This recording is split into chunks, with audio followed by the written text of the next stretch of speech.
Assalamualaikum dan selamat pagi diucapkan kepada semua murid-murid tahun 4. Apa khabar anda semua hari ini? Cikgu harap anda berada dalam keadaan yang baik. Baiklah, untuk hari ini kita akan teruskan lagi sesi PDPR kita untuk subjek sejarah. Mari kita mulakan. Tajuk yang akan kita pelajari pada hari ini masih sama seperti tajuk yang sebelum ini, iaitu tokoh terbilang Kesultanan Melayu Melaka. Jadi apa yang akan kita pelajari pada hari ini?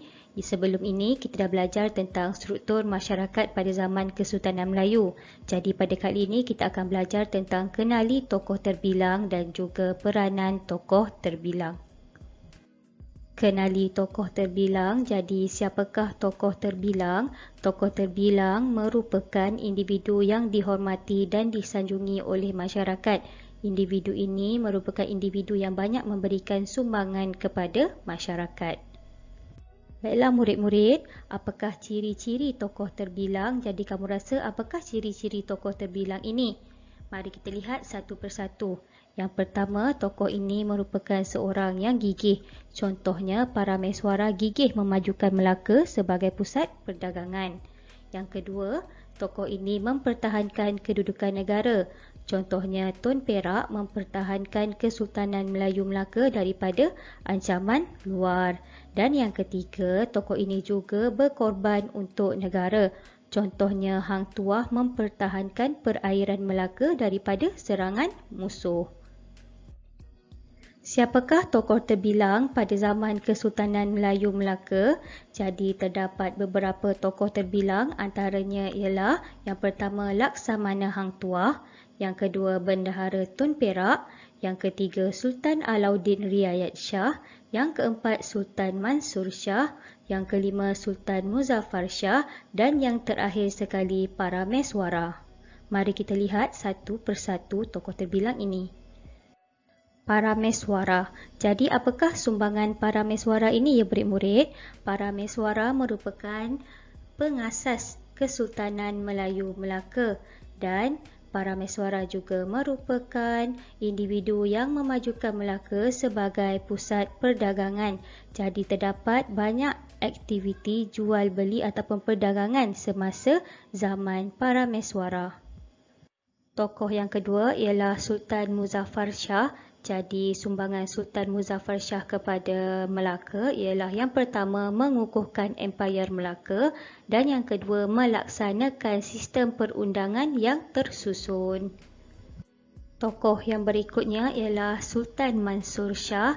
Jadi sumbangan Sultan Mansur Shah ini ialah yang pertama meluaskan Empayar Melaka dan juga menjadikan Melaka sebagai pusat penyebaran agama Islam dan juga pusat pendidikan.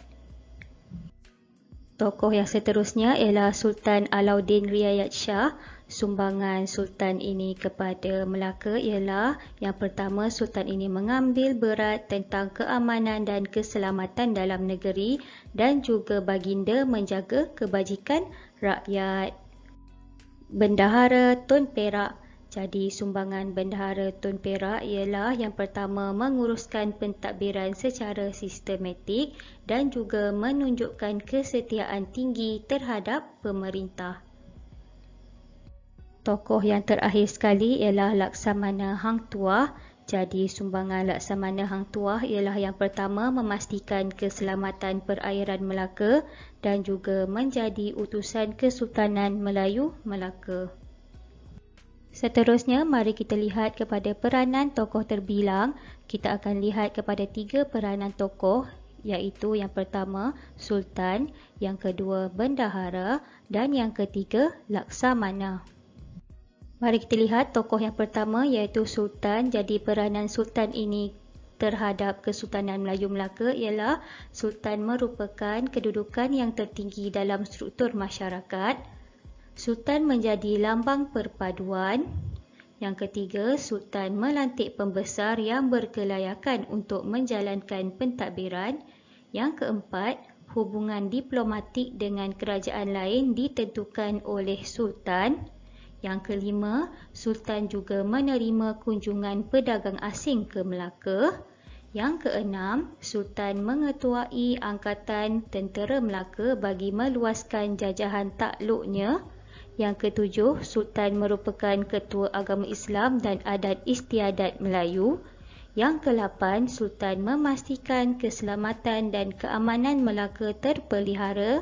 Dan yang ke-9, Sultan juga menggalakkan perkembangan ilmu pengetahuan. Mari kita lihat peranan tokoh yang kedua, iaitu Bendahara. Bendahara merupakan penasihat Sultan dalam urusan pentadbiran. Yang kedua, Bendahara merupakan ketua pembesar dalam pentadbiran negeri. Yang ketiga, Bendahara merupakan pembantu Sultan dalam mengembangkan agama Islam. Yang keempat, semasa Sultan gering atau keluar negara, gering tu maksudnya sakit ya murid-murid, Bendahara dilantik menjadi pemangku Sultan. Yang kelima, Bendahara merupakan ketua diplomat. Yang keenam, Bendahara merupakan ketua hakim. Dan yang terakhir sekali, Bendahara mengetuai angkatan perang. Mari kita lihat peranan tokoh yang terakhir, iaitu Laksamana. Tugas Laksamana ini ialah yang pertama, mengetuai Angkatan Laut Melaka dalam melakukan serangan. Yang kedua, mengetuai utusan rasmi ke luar negara. Yang ketiga, duta bagi Melaka. Yang keempat, pengawal peribadi Sultan. Yang kelima, menjaga keamanan perairan Melaka. Dan yang terakhir, menjaga keselamatan para pedagang. Jadi kita telah lihat peranan 3 tokoh terbilang, iaitu Sultan, Bendahara dan Laksamana. Baiklah murid-murid, untuk latihan pada hari ini, cikgu mahu kamu buka buku teks muka surat 118 dan cikgu mahu kamu buat latihan 2 dan 3. Buat latihan ini di dalam buku tulis ataupun kertas kosong ya. Jika telah siap, cikgu mahu kamu hantar latihan kamu kepada cikgu melalui WhatsApp secara personal. Selamat maju jaya cikgu ucapkan kepada kamu semua dan semoga kita bertemu lagi dalam kelas yang akan datang. Sekian, terima kasih.